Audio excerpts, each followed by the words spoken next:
Buen día, soy el doctor Mario Canales Medina. Vamos a hablar de este tema de sangrado postamigdalectomía, que se encuentra dentro de las complicaciones descritas en cirugía de amigdalectomía. Vamos a iniciar con introducción y definiciones del tema. La amigdalectomía se define como la remoción quirúrgica de las amígdalas. La adenoidectomía se define como la escisión de las adenoides.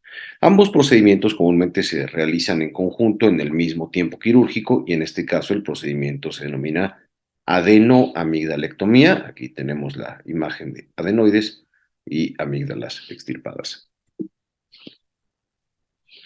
Anualmente se realizan en los Estados Unidos de América más de 500,000 de amigdalectomías y adenoamigdalectomías en menores de 15 años de edad, siendo el procedimiento quirúrgico más común en los Estados Unidos de América.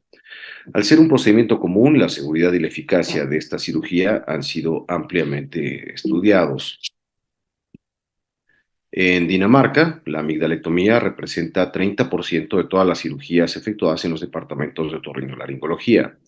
Desde principios del siglo XX se ha mantenido a la amigdalectomía como único tratamiento quirúrgico aceptado para las amígdalas. Si bien algunas definiciones y muchas técnicas han cambiado, eh, la, la amigdalectomía sigue siendo el único tratamiento quirúrgico aceptado para patología de amígdalas. Desde hace un siglo se estima que se han realizado en todo el mundo aproximadamente 100 millones de amigdalectomías. Acerca de las complicaciones de amigdalectomía, las complicaciones de amigdalectomía se dividen por temporalidad en cuatro categorías: transoperatorias, postoperatorias inmediatas, postoperatorias tardías y postoperatorias a largo plazo, con estas consideraciones en cuanto a la temporalidad. El sangrado post-amigdalectomía se define como primario cuando ocurre en las primeras 24 horas y secundario cuando ocurre después de este tiempo.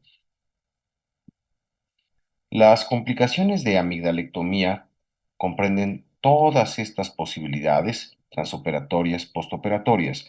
Dentro del universo de complicaciones postoperatorias es que situamos la plática de hoy del sangrado post-amigdalectomía, encontrándose también todas estas, entre otras descritas.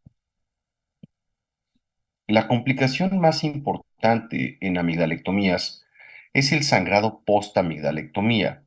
La mortalidad en amigdalectomías se ha estimado entre 1 en 1100 y 1 en 30,000 amigdalectomías. La mayoría de las muertes son ocasionadas por sangrado post-amigdalectomía. La tasa de complicaciones total, incluyendo todas las complicaciones posibles de amigdalectomía o adenoamigdalectomía, es de 6,5%. En adenoidectomía sin amigdalectomía, la tasa de complicaciones es de 2,5%. La incidencia de reingresos hospitalarios post-amigdalectomía se ha calculado en 5 a 15%, siendo las causas más comunes de reingreso, desde luego el sangrado post-amigdalectomía, vómito, deshidratación y dolor. Hablando de las complicaciones, una complicación hemorrágica intraoperatoria, que es la primera complicación a mencionar, es una cirugía con sangrado mayor al 10% del volumen circulante del paciente, que se considera como máximo permisible. Esta situación se presenta hasta en 18% de las amigdalectomías, dependiendo de la serie que revisemos. Es difícil estudiar la incidencia real del sangrado postamigdalectomía, ya que la definición varía enormemente de un estudio a otro. Algunas publicaciones únicamente consideran casos que requieren reintervención quirúrgica. Otros estudios incluyen como sangrado postamigdalectomía también a sangrados menores con resolución espontánea. La incidencia real también depende de la definición de amigdalectomía. En amigdalectomía parcial es menor la incidencia y en amigdalectomía total es mayor. Amigdalectomía parcial también se considera tonsilotomía. La incidencia de sangrado primario versus secundario también varía enormemente. La incidencia general se estima entre 1 y 5% de los casos. Una recomendación de las guías en amigdalectomía de la Academia Americana de Otorrinolaringología y Cirugía de Cabeza y Cuello señala que los médicos que realizan amigdalectomías deberían registrar sus tasas de sangrado post-amigdalectomía al menos anualmente. La mayoría de los sangrados post-amigdalectomía son secundarios. Esto debe tenerse en mente para identificar oportunamente los eventos y tomar las medidas pertinentes. En algunos casos de sangrado post-amigdalectomía es posible, antes de decidir la reintervención quirúrgica, emplear agentes tópicos para el control del sangrado, como nitrato de plata o adrenalina. Los costos estimados por evento de sangrado post-amigdalectomía son $1,500 aproximadamente americanos en niños y 6,388 en adultos. Esto desde luego con datos de estudios en los Estados Unidos de América. De acuerdo con un estudio publicado en 2013, en el que se revisaron decenas de miles de casos, se presentaron eventos de sangrado letales entre los días 4 y 18 del postoperatorio. En promedio, los eventos letales ocurrieron a los 8.7 días de realizada la amigdalectomía. Debe mencionarse, y lo mencionaremos también más adelante, que el sangrado post-amigdalectomía no constituye una iatrogenia, aun en casos con desenlace fatal, pero la omisión del diagnóstico y la dilación en el manejo del sangrado sí podrían constituir una mala práctica médica. Una amigdalectomía sin indicación clara podría también ser objeto de un reclamo legal de iatrogenia en caso de sangrado post-amigdalectomía. La mayoría de los sangrados post-amigdalectomía, como dato interesante, 40% de todos los sangrados ocurren entre las 0 horas y las 6 de la mañana. Esto de acuerdo con un estudio de 7,396 amigdalectomías, en las cuales 2% presentaron sangrado. Esto es un dato que anecdóticamente se había mencionado, pero no fue sino hasta el 2020 que en este estudio se describió por primera vez la hora del día con más frecuencia de sangrados. Hablaremos ahora de los factores asociados a sangrado post-amigdalectomía, que agruparemos en estas 5 categorías: indicación quirúrgica y edad, técnica quirúrgica, sangrado centinela, fármacos, alteraciones en la coagulación. La indicación quirúrgica y edad son importantes, ya que las amigdalectomías indicadas por trastornos respiratorios del sueño tienen una menor tasa de sangrado que las indicadas por motivos infecciosos. En Dinamarca se identificó que las amigdalectomías en mayores de 15 años confieren un riesgo relativo de 5.4. En otro estudio en los Estados Unidos de América se documentó que los de mayores de 12 años tenían un riesgo relativo de 5.98, siendo relativamente consistentes ambos estudios, lo que nos traduce en que a mayor edad existe un mayor riesgo de sangrado post-amigdalectomía. Las causas de esta mayor incidencia podrían ser mayor presión sistólica y vasos de mayor calibre en pacientes de mayor edad. Acerca de la técnica quirúrgica, tradicionalmente se divide en fase de disección y fase de hemostasia. Las técnicas generalmente se agrupan en frías, que no emplean energía térmica, y calientes, que emplean energía térmica. Dentro de las calientes se consideran la electrocirugía y la radiofrecuencia, siendo la electrocirugía una técnica que reporta temperaturas inclusive mayores a 1,600 grados Celsius, típicamente 200 a 600. La técnica quirúrgica en ocasiones incluye una disección fría y una hemostasia caliente. En este caso se denomina técnica mixta. Técnica fría implica ligaduras hemostáticas en el lecho amigdalino. Algunos sangrados severos parecieran haberse asociado con suturas del lecho de las amígdalas, pero se trata únicamente de reportes de casos aislados.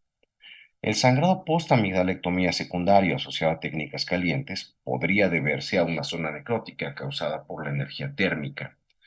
La hemostasia en amigdalectomía es todo un reto, ya que el lecho se enfrenta a factores tales como las enzimas de saliva y la sobreinfección bacteriana, que pueden provocar disolución del tejido necrosado con la consecuente exposición de arterias de mayor calibre. El lecho amigdalino, debemos recordar que se enfrenta también a las fuerzas tales como la deglución o la tos. La mayoría de las grandes series de amigdalectomía coinciden en que la incidencia de sangrado post-amigdalectomía es menor con técnicas frías, y estas técnicas siguen siendo el estándar contra el que se comparan las demás técnicas. Esto probablemente se debe a que el daño al tejido adyacente es menor, aunque otra teoría señala que al ser generalmente menor el dolor con técnicas frías, eh, las molestias postoperatorias, el reinicio de la vía oral y la hidratación suelen ser mejores, lo cual podría asociarse a una menor incidencia de sangrado post-amigdalectomía. Algunos autores reportan que la amigdalectomía intracapsular, también llamada tonsilotomía, tiene menor morbilidad en cuanto a sangrado y dolor. Sin embargo, no hay todavía datos muy concluyentes y la efectividad a largo plazo de la tonsilotomía, así como la aplicación de la tonsilotomía en algunas indicaciones de amigdalectomía, no se encuentran todavía del todo validadas. Dentro de otros factores asociados a sangrado post-amigdalectomía, considerando la técnica quirúrgica, debemos mencionar que es indispensable medializar el tejido de la pared lateral de la faringe con pinzas previo a introducir la aguja para evitar lesionar las arterias que pasan cerca de la fosa amigdalina. A pesar de esta consideración, la tasa de complicaciones, incluyendo casos fatales, se han registrado en menor medida, es una menor tasa de complicaciones con ligaduras. Las mayores complicaciones, la mayor cantidad del porcentaje, de acuerdo con las series grandes, se ha registrado con radiofrecuencia y con electrocirugía. De hecho, la introducción de radiofrecuencia en la amigdalectomía ha incrementado la frecuencia de sangrado post-amigdalectomía, con riesgo relativo de 5.4 e incidencia de hasta 12% mayor en sangrado post-amigdalectomía. El electrocauterio parece incrementar también la frecuencia de sangrado post-amigdalectomía y se asocia a un retraso de dichos eventos, haciendo aún más difícil su detección y manejo oportuno. Dentro de la técnica quirúrgica, una consideración es que los vasos sanguíneos tienden a ser de mayor calibre al aumentar la profundidad. Esta podría ser la explicación de por qué algunos autores reportan tasas de sangrado menores con amigdalectomías parciales o intracapsulares. Desafortunadamente, las amigdalectomías intracapsulares suelen tener indicaciones y efectividad más limitadas que las amigdalectomías completas. Aquí en estas imágenes observamos el corte histológico, cómo los vasos tienden a ser de mayor calibre al ser mayor la profundidad en el lecho. En una revisión de la literatura del año 2019, se describe que suturar los pilares luego de la disección con técnica fría podría reducir tanto el dolor postoperatorio como la frecuencia de sangrado post-amigdalectomía. Otro factor asociado con sangrado post-amigdalectomía es el llamado sangrado centinela. Se ha descrito que algunos sangrados post-amigdalectomía masivos son precedidos por eventos de sangrado menores que se detienen espontáneamente. Algunos autores recomiendan que aquellos pacientes que requirieron revisión quirúrgica por sangrado post-amigdalectomía, inclusive eventos menores, permanezcan hospitalizados hasta por 5 días. El riesgo de sangrado post-amigdalectomía puede ser de hasta 41% de eventos severos en las primeras 24 horas luego de un evento de sangrado menor. Otro factor asociado a sangrado post-amigdalectomía son los fármacos. La aspirina es de especial mención, que confiere por sí sola un riesgo relativo de 1.93. No se ha observado que el paracetamol o el ibuprofeno incrementen la incidencia de sangrado post-amigdalectomía. El ketorolaco es de especial mención. Su uso, específicamente en adultos, ha mostrado una ligera tendencia hacia un aumento de riesgo relativo. Sin embargo, esto es aún controversial y no se ha observado esta misma tendencia en población pediátrica. La dexametasona, que en algún momento se consideró como factor de riesgo, en realidad no incrementa el riesgo de sangrado postamigdalectomía y sí se asocia con menor morbilidad, por lo tanto su uso rutinario se recomienda en todos los casos. Las alteraciones de coagulación es otro factor asociado. Las alteraciones de coagulación no diagnosticadas previas a la amigdalectomía son en realidad una razón poco común de una causa poco común de sangrado post-amidalectomía, ya que las alteraciones de coagulación suelen ser identificadas previamente en la historia clínica o en los estudios preparatorios generales. No hay una justificación para realizar estudios extensos en forma rutinaria, ya que no son costo efectivos. Un dato importante es que el sangrado en capa bilateral postoperatorio es sospechoso de coagulopatía. La tasa de reingreso, hablando ahora de reingresos y reintervenciones quirúrgicas, con o sin reintervención, es de 0,2 a 5,7% para amigdalectomías totales y de 0,1 a 3,7 para amigdalectomías parciales. En este estudio, en el que reportan estos datos, se reportaron 4 muertes en una serie de casi 2 millones de menores de 15 años sometidos a amigdalectomía o adenoamigdalectomía. Es de mencionar que la mayoría de reingresos y reintervenciones están asociados con sangrado postamigdalectomía. Acerca de reingresos y reintervenciones, es importante considerar que los sangrados post-amigdalectomía tienen una presentación bimodal, con mayor incidencia en las primeras 8 horas o después de las primeras 24 horas. Con base en estos datos, hay autores que consideran infundado dejar una noche hospitalizados a los pacientes, ya que entre las 8 y las 24 horas después de la cirugía son poco frecuentes los sangrados. Sin embargo, una razón para considerar la hospitalización son emesis, dolor, hiporexia y mareo, que bueno, podrían requerir también reingresos. Para evitar los reingresos, algo importante es explicar la morbilidad esperada, halitosis, fiebre, placas de fibrina. Se recomienda evitar rutinariamente el uso de antibióticos. La mayoría de las amigdalectomías con base en estos datos pueden realizarse en forma ambulatoria. Se recomienda observación intrahospitalaria al menos una noche en menores de 3 años, apnea del sueño severa y comorbilidades como estas que aquí mencionamos. Pasamos ahora al manejo del sangrado post-amigdalectomía. En caso de sangrado post-amigdalectomía, la respuesta inmediata, inclusive en el domicilio, requiere mantener vía aérea, ayuno y traslado al hospital. El manejo médico hospitalario comprende mismas medidas más vía intravenosa, pH, tiempos de coagulación y, en caso necesario, reposición de líquidos y o elementos sanguíneos. Un dato interesante es que la incidencia de sangrado post-amigdalectomía alcanza un máximo entre los días 5 y 6 después de la cirugía. Basado en este dato, algún autor ha sugerido que debe evitarse la amigdalectomía lunes y martes, ya que la hemorragia probablemente ocurriría en fin de semana con menor personal disponible para resolver la emergencia. El manejo inmediato del sangrado fuera de quirófano contempla la compresión directa del vaso sangrante. La succión del contenido gástrico podría ayudar a cuantificar la sangre y prevenir la emesis. Pueden considerarse antifibrinolíticos como manejo médico, ya sea nebulizados, como en este caso que se describe, o vía intravenosa, o inclusive considerar vía oral cuando sea posible. El manejo quirúrgico requiere la identificación del sitio de sangrado y la hemostasia con estas opciones. El sangrado por ruptura de grandes vasos o pseudoaneurismas podría requerir terapia endovascular o ligadura de grandes arterias. En casos de pseudoaneurisma, la arteria lingual es la más comúnmente involucrada.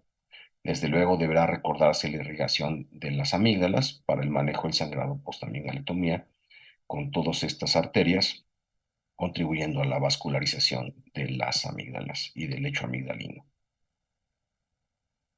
Mencionaremos brevemente las complicaciones de adenoidectomía, a pesar de no ser una plática centrada en eso. Bueno, adenoamigdalectomía es un procedimiento común, por lo tanto lo mencionaremos. Estas complicaciones suelen ser menos diversas y menos severas que amigdalectomía. Desde luego destacan el sangrado y la insuficiencia velopalatina. La mayoría de los sangrados en adenoidectomía son transoperatorios o en postoperatorio inmediato. Un trayecto aberrante de la arteria faríngea ascendente podría asociarse con sangrado tardío. En sangrado postadenoidectomía, como primera opción, debe sospecharse la presencia de remanentes de adenoides. Acerca de las complicaciones intraoperatorias de adenoidectomía, En caso de legrado lateral agresivo, podría lesionarse el cartílago de la trompa de Eustaquio y o la arteria carótida interna si tuviera un trayecto aberrante. Estas complicaciones generalmente pueden prevenirse manteniendo el legrado en línea media y evitando instrumentos cortantes. Mencionaremos brevemente la morbilidad esperada en el periodo postoperatorio en amigdalectomía. El mencionar la morbilidad esperada puede prevenir reingresos innecesarios. La morbilidad esperada es fiebre, dolor moderado y otalgia referida, hiporexia, halitosis, edema de úvula, placas de fibrina en lecho amigdalino. La morbilidad suele ser mayor en uso de técnicas calientes. Debe explicarse toda esta morbilidad a todos los pacientes y en este caso lo que nos concierne es mencionar la posibilidad de restos hemáticos. Los restos hemáticos no constituyen necesariamente un sangrado postamigdalectomía y son hasta cierto punto esperados en el postoperatorio inmediato.